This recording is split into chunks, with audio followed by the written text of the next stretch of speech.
नमस्कार दोस्तों, मेरा नाम है प्रदीप चौहान। बात समझनी है तो पूरी सुननी होगी। सीनियर पत्रकार है अजय झा। उन्होंने बाकायदा सोशल मीडिया पर लिस्ट डाली है कि कहां कहां कैसे कैसे कांग्रेस को डुबाने के लिए इम्पोर्टेड जो लास्ट मोमेंट पे कांग्रेस में आए लोग हैं या लाए गए लोग हैं उनको टिकट दी गई। और कांग्रेस के लिए जिन्होंने काम किया, जिन्होंने राहुल गांधी के मिशन पर काम किया, जिसने राहुल गांधी जो चाहते थे उस लेवल पर काम किया, उन सब लोगों को दरकिनार कर दिया गया टिकट बांटने के टाइम पे। आपके सामने स्क्रीन पे देखिए लिस्ट चल रही होगी जो अजय झा ने शेयर की है। उनके हिसाब से सोनवर्षा जो सीट है वहाँ से चिराग पासवान की पार्टी को छोड़कर 8 अक्टूबर को एक महिला शामिल होती है, 8 अक्टूबर को कांग्रेस में, और कांग्रेस उसको टिकट दे देती है। इसी तरह कुमराहर पटना में इंद्रदीप चंद्रवंशी जो अमित शाह के करीबी माने जाते हैं उनको टिकट दी जाती है। और इन सब की तस्वीरें भी हैं, तस्वीरें भी मैं दिखाऊंगा आपको इसके बाद, जो अजय झा ने शेयर की है। फिर नौतन सीट से अमित गिरी नाम के किसी पायनियर कोचिंग सेंटर के मालिक को टिकट दी जाती है जो बीजेपी और संघ के करीबी है, किसी से नहीं छुपा। फिर रक्सौल सीट से श्याम बिहारी सिन्हा 23 सितंबर को कांग्रेस में शामिल होते हैं और 1 महीने के अंदर अंदर इन्हें टिकट दे दी जाती है। फारबिसगंज से मनोज विश्वास 5 अक्टूबर को कांग्रेस में शामिल होते हैं और 1 हफ्ते के अंदर टिकट मिल जाती है। कुचायकोट से हरि नारायण 2 सितंबर को अपने समर्थकों के साथ कांग्रेस में शामिल होते हैं और 1 महीने बाद पार्टी उन्हें उम्मीदवार बना देती है। बेलदार से मिथिलेश कुमार जो आजीवन रामविलास पासवान के करीबी रहे हैं, टिकट मिलने से पहले कांग्रेस में मालूम भी नहीं था लोगों को कि ये कांग्रेस में शामिल हो चुके हैं। नालंदा से छोटे मुखिया उर्फ कौशलेंद्र कुमार बीजेपी के उप मुख्यमंत्री सम्राट चौधरी और विजय सिन्हा के करीबी हैं, तस्वीरें भी मिलेंगी आपको। कस्बा से मोहम्मद इरफान आलम निर्दलीय सांसद के करीबी, निर्दलीय सांसद यानी पप्पू यादव के करीबी। कुछ दिन पहले तक ये साहब जेडीयू अल्पसंख्यक सेल के महासचिव थे। कांग्रेस ने अपने 5 बार के विधायक आफाक आलम की टिकट काटकर इनको टिकट दे दिया। पूर्णिया से जितेंद्र यादव पूर्व मुख्यमंत्री नीतीश कुमार के करीबी, उन्हें टिकट दिया गया। किशनगंज से कमरूल होंडा 2019 में एमआईएम से उपचुनाव लड़े, जीते। फिर 2020 में विधानसभा में कांग्रेस के प्रत्याशी इजराइल हुसैन से ये चुनाव हार गए। इजराइल हुसैन चुनाव जीते थे। होंडा जी तीसरे नंबर पर रहे थे, लेकिन इस बार 10 सितंबर को वो कांग्रेस में शामिल होते हैं और कांग्रेस उन्हें टिकट दे देती है। सिकंदरा विनोद चौधरी प्रधानमंत्री मोदी से प्रभावित हैं, सोशल मीडिया पर इसका खूब प्रचार करते हैं। इस साल फरवरी में कांग्रेस में शामिल हुए और कांग्रेस ने अपने पुराने विधायक की टिकट काटकर इन्हें टिकट दे दिया। बथनाहा नवीन कुमार 25 साल उम्र है, सबसे युवा वहाँ पर उम्मीदवार हैं। इनको भी टिकट मिलने से पहले बिहार कांग्रेस में इन्हें कोई नहीं जानता था। हरनौत से अरुण बिंद टिकट मिलने से 2 दिन पहले तक ये लोक जनशक्ति पार्टी और चिराग पासवान का झंडा उठाए हुए थे। आखिर के 2 दिनों में से पहले ये कांग्रेस में आए और रिवॉर्ड के रूप में टिकट मिल गया। ये एक छोटी सी लिस्ट अजय झा ने जारी की और साथ में ये तस्वीरें देखिए, आपको 3-4 तस्वीरें मिल रही। ये सब कांग्रेस के इस वक्त उम्मीदवार हैं जो लास्ट मोमेंट पे आए हैं। कोई अमित शाह का करीबी है, कोई सम्राट चौधरी का करीबी है, कोई चिराग पासवान का करीबी है, कोई मोदी जी का भक्त है। और एक मैंने 1 दिन पहले दिखाई थी आपको कि जो कुछ दिन पहले तक आरएसएस के 100 वर्ष पूरे हुए थे, उस मंच पर खड़े होकर भाषण दे रहे थे, संघ की बढ़ान कर रहे थे, इस वक्त कांग्रेस का वो एक जगह से उम्मीदवार है। ये सारी चीज़ें कांग्रेस में हुई है और इसका एक सबूत वो भी है जो एक ऑडियो क्लिप वायरल हुआ होगा, आपने सुना होगा, जहां प्रदेश अध्यक्ष राजेश राम और आफाक आलम जो पूर्व विधायक है उन दोनों के बीच जो बातचीत हुई, जिसमें राजेश राम भी मान रहे हैं कि मुझे भी नहीं समझ में आ रहा कि हो क्या रहा है, कैसे टिकट बढ़ रहे हैं। ये सारी चीज़ें जब आप एक के साथ एक सारे बिंदु जोड़ते हैं तो 2 ही चीज़ों पर इशारा करते हैं। या तो जो कृष्णा अल्लावरू पर इल्ज़ाम लग रहा है कि टिकट बिके हैं, या तो उसमें सच्चाई है। अगर उसमें सच्चाई नहीं है तो दूसरी पॉसिबिलिटी सिर्फ एक ही है कि कृष्णा अल्लावरू ने 6 महीने में जो कुछ बिहार की रिपोर्ट राहुल गांधी तक पहुंचाई वो सब फर्जी थी, सब झूठ थी। जब आपके पास लास्ट मोमेंट पे कैंडिडेट इंपोर्ट करने पड़ रहे हैं तो इसका मतलब 6 महीने जो आप कह रहे थे कि संगठन बहुत मजबूत कर दिया है, हम तो 243 पे तैयार हैं, इतने उम्मीदवार हैं हमारे पास, सब झूठ है, प्योर कोरा झूठ था। आपके पास 6 महीने में आप उम्मीदवार तक नहीं ढूंढ पाए, इसलिए आप बाहर से लाए हुए लोगों को टिकट दे रहे हैं। 2 ही पॉसिबिलिटी है, या टिकट बिके हैं या कृष्णा अल्लावरू ने बेवकूफ़ बनाया, झूठ बनाया राहुल गांधी का, पूरी कांग्रेस का झूठ बनाया, झूठा सब कुछ बताया गया। यही 2 पॉसिबिलिटी, इसके अलावा मुझे तीसरी कोई पॉसिबिलिटी नज़र नहीं आती। इसलिए जब वहाँ से खबरें आ रही थी राहुल गांधी शायद थोड़े से, मुझे लगता है राहुल गांधी को थोड़ा बदलने की ज़रूरत है, उस पर भी आता हूँ मैं, लेकिन राहुल गांधी विश्वास नहीं कर पा रहे थे। लेकिन जब अशोक गहलोत गए परसों, और जब अशोक गहलोत ने पूरी सच्चाई राहुल गांधी को बताई, पूरी सच्चाई जब उन्होंने ढूंढी निकाली, तब कृष्णा अल्लावरू को अब प्रभारी से तो हटा नहीं सकते थे भाई, बीच चुनाव में है, लेकिन उनके मेन काम से हटा दिया गया। और वो मेन काम क्या था, उन्हें यूथ कांग्रेस इंचार्ज से बना दिया गया, जिसका आभास उन्हें करा दिया गया था। कल जब महागठबंधन की प्रेस कॉन्फ्रेंस होती है तो देखिए मंच पे कृष्णा अल्लावरू सबसे कोने में बिठाए गए थे, क्योंकि प्रभारी है, बैठाना तो था। वरना अब तक जब भी महागठबंधन की कोई प्रेस कॉन्फ्रेंस या कुछ होती थी, Krishna Allavaru centre of the stage बैठते थे, तेजस्वी के साथ बैठते थे। कल सबसे कोने में बिठाया गया, क्योंकि पिछले 11 साल में जितना धोखा इस इंसान ने खाया है, मुझे नहीं लगता राजनीति में किसी को इतने धोखे मिले होंगे। जिस जिस शख्स पर राहुल गांधी ने भरोसा किया है, उसी शख्स ने राहुल गांधी को ज़बरदस्त धोखा दिया है। फहरिस्त बहुत लंबी है। वो टीम राहुल, याद है आपको वो फोटो जिसमें जितिन प्रसाद, ज्योतिरादित्य सिंधिया, मिलिंद देवड़ा, ये सारे चेहरे हुआ करते थे। उसमें से आज सचिन पायलट ही सिर्फ साथ खड़े हैं। और उस ग्रुप में सबसे ज़्यादा भरोसा अगर राहुल गांधी किसी पे करते थे, वो थे ज्योतिरादित्य सिंधिया। सोनिया गांधी उन्हें अपना दूसरा पुत्र कहती थी, लेकिन हुआ क्या, उस शख्स ने न सिर्फ राहुल गांधी को धोखा दिया, बल्कि उनके पार्टी की सरकार गिरा दी। और उसके बाद लगातार जो बयानबाजी करते हैं, उसके तो क्या ही कहने। फहरिस्त बड़ी लंबी है। आरपीएन सिंह एक नाम है, बहुत राहुल गांधी उनको मानते थे। क्या हुआ अल्टीमेटली, बहुत लंबी फहरिस्त है। अब इस फहरिस्त में ताज़ा एक नाम जुड़ा है, इसलिए मैं आज ये जिक्र कर रहा हूँ, और ताज़ा नाम है कृष्णा अल्लावरू का। मैं ये नहीं कह रहा कि कृष्णा अल्लावरू ने राहुल गांधी को धोखा दिया है, लेकिन सर्कमस्टांसिस जो बता रहे हैं, जो हालात बता रहे हैं, और जिस तरह की आरोप उन पर लग रहे हैं, अगर उन्हें देखा जाए तो मुझे नहीं लगता कि राहुल गांधी को हाल फिलहाल में इससे बड़ा कोई झटका लगा होगा।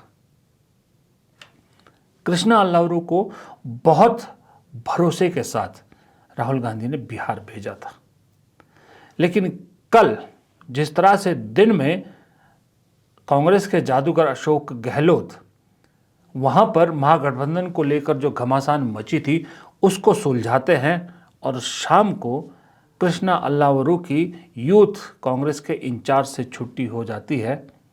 ये कहानी बताती है कि कृष्णा अल्लावरू कहीं ना कहीं गलत साइड पर खड़े तो पाए गए हैं।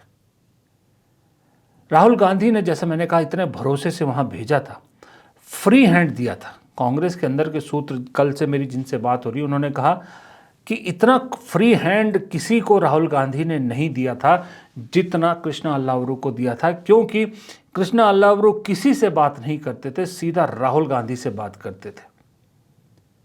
कृष्णा अल्लावरू ने हिम्मत दिखाई, क्योंकि राहुल गांधी साथ खड़े थे, कि जब वो पटना पहुंचे पहली बार तो लालू यादव के घर नहीं गए, एक बार भी वहां पर हाजिरी भरने नहीं गए, और उन्होंने सदाकत आश्रम से कांग्रेस को खड़ा करने की कसम खाई थी, और वो की। टिकट पहली बार बिहार में सदाकत आश्रम से बटे कांग्रेस के टिकट, लालू प्रसाद यादव के घर से नहीं बटे। ये सब सही है। यही सी भरोसे से राहुल गांधी ने उन्हें बिहार में भेजा था।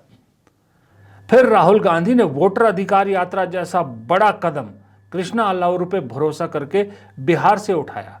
कृष्णा अल्लाउरू पे भरोसा करके कन्हैया कुमार को बिहार में उतारा, यात्रा करवाई कन्हैया कुमार की। कृष्णा अल्लाउरू पे भरोसा करके आरजेडी को नाराज करने की कीमत पर भी पार्टी को खड़ा करने की राहुल गांधी ने क्लियरिटी दी। बस यहीं राहुल गांधी से चूक भी हुई। मैंने एक दिन पहले भी कहा था वीडियो में, आपको अगर याद होगा, देखा होगा मेरा पुराना वीडियो एक, कि कृष्णा अल्लाउरू जब से सीधा राहुल गांधी के कांटेक्ट में आने लगे थे, हर चीज़ राहुल गांधी के थ्रू ही पूछते थे। ना पार्टी अध्यक्ष, ना वेणुगोपाल, ना कोई और, ना प्रदेश अध्यक्ष, कुछ नहीं। तब से कृष्णा अल्लाउरू वहाँ सुपर पावर बन चुके थे। ये मैं कई दिन पहले भी बोल चुका था कि कृष्णा अल्लाउरू वहाँ पर कई बार आउट ऑफ कंट्रोल जाते दिख रहे हैं, सुपर पावर अपने आप को वहाँ समझने लगे हैं। और उसका नतीजा ये निकला कि इतनी मेहनत जो राहुल गांधी ने की, इतनी मेहनत जो राहुल गांधी ने कांग्रेस को वहाँ खड़ा करने पर करवाई, इतना टाइम, इतना रिसोर्सेज सारा जो लगाया, जब उसका फल मिलने के टाइम आया तो सब मिट्टी पलीत हो गया। आलम यह है कि कृष्णा अल्लाउरू के खिलाफ धरने प्रदर्शन होते हैं कि टिकट बेच रहे हैं, एयरपोर्ट पर मार पिटाई तक हो जाती है, हाथापाई तक में एयरपोर्ट पर हो जाती। कांग्रेस के इतिहास में पहली बार ऐसा हुआ। और देखिए कांग्रेस का वर्कर कितना नाराज वहां पर था टिकट बंटवारे को लेकर कि मुंह पे कृष्णा अल्लाउरू को टिकट चोर तक कहने से नहीं हिचकिचाए। कृष्णा अल्लाउरू की आपने गलत किया, ये गलत हुआ। संघ के लोगों का आपने टिकट दिया है बुला करके, ये गलत हुआ। बिहार कांग्रेस ने दलित की बात की, हिस्सेदारी की बात की और सब संघ के लोगों को तुरंत टिकट ज्वाइन करा करके आपने टिकट दिया है। ये गलत है, इसका हम लोग विरोध करेंगे। ये गलत हुआ है, लोकतंत्र की हत्या आप लोगों ने की है। बिहार कांग्रेस में हम लोगों ने पूरा अपना जी जान लगाया है, पूरा जी जान लगा के नैरेटिव बनाने की कोशिश की, लेकिन जो राहुल जी जिस मशाल को लेके आगे चले हैं उसको ध्वस्त करने का काम किया गया। तो हम लोग विरोध में हैं। पार्टी से निष्कासित कीजिए, जो कीजिए वो आपका आउटलुक है, लेकिन आपने गलत किया है। इसलिए हम लोग का नारा है टिकट चोर। टिकट चोर कह रहे हैं आप? ये सच्चाई है, ये हुआ बिहार में और ये सुनने को मिला। अब प्रभारी इस वक्त हटाएंगे तो मैसेज अच्छा नहीं जाएगा। लेकिन सवाल ये है, कृष्णा अल्लाउरू का तो चलिए जो होना था हो गया, ऐसा होता क्यों है राहुल गांधी के साथ? इसकी सबसे बड़ी वजह जो मुझे समझ में आती है वो जून की पैदाइश, शायद जेमिनी है।